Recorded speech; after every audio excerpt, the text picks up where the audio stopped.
അവിയലിനുള്ള കഷ്ണങ്ങൾ അരിഞ്ഞെടുത്തിട്ടുണ്ട്. ഒരു മൺചട്ടിയിലാണ് ഞാനിത് ഉണ്ടാക്കുന്നത്. നമുക്ക് എളുപ്പത്തിൽ തന്നെ വേഗം അവിയൽ ഉണ്ടാക്കിയെടുക്കാം. ഇനി അവിയലിലേക്ക് ഒരു ടീസ്പൂൺ ഉപ്പിടുന്നുണ്ട്.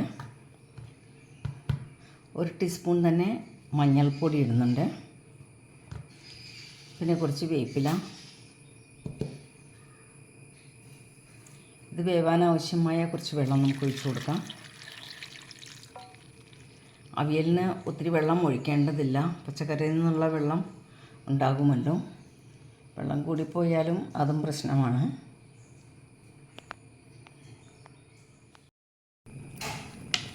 ഇനി ഇതൊന്ന് നമുക്ക് മൂടി വെച്ച് വേവിച്ചെടുക്കാം. അപ്പോഴേക്കും അരപ്പ് തയ്യാറാക്കാം.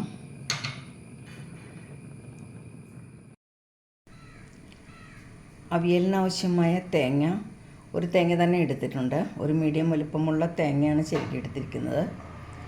പിന്നെ 2 പച്ചമുളക്, കുറച്ച് ചുവന്നുള്ളി, ഒരു കഷ്ണം ഇഞ്ചി, ഒരു 4 ഇതിൽ വെളുത്തുള്ളി, കുറച്ച് ജീരകം. ഇത്രയും സാധനങ്ങളാണ് എടുത്തിരിക്കുന്നത്. ഇത് രണ്ടും കൂടെ നമുക്കൊന്ന് അരച്ചെടുത്തിട്ട് വരാം.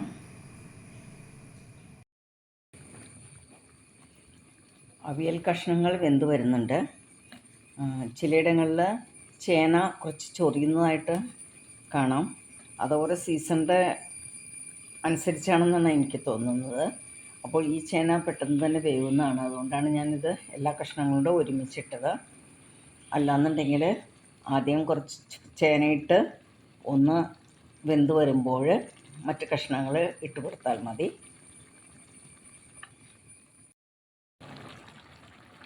അവിയൽ കഷ്ണങ്ങൾ നന്നായി വെന്ത് വന്നിട്ടുണ്ട്. ഇതിലേക്ക് ഇനി തേങ്ങ അരച്ചത് ചേർത്ത് കൊടുക്കാം.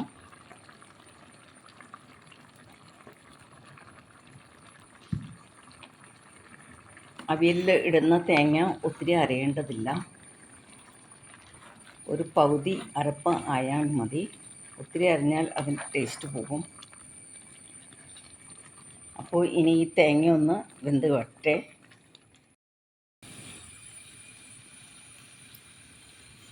അവിയലിൽ തേങ്ങ നന്നായിട്ട് വെന്ത് വന്നിട്ടുണ്ട്. ഇതിലേക്ക് ഇനി 2 ടേബിൾ സ്പൂൺ തൈരാണ് ഞാൻ ഒഴിച്ചു കൊടുക്കുന്നത്.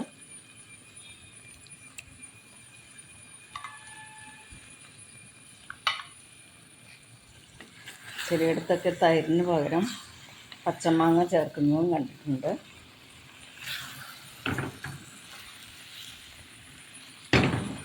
പച്ചമാങ്ങ ആയാലും കുഴപ്പമില്ല.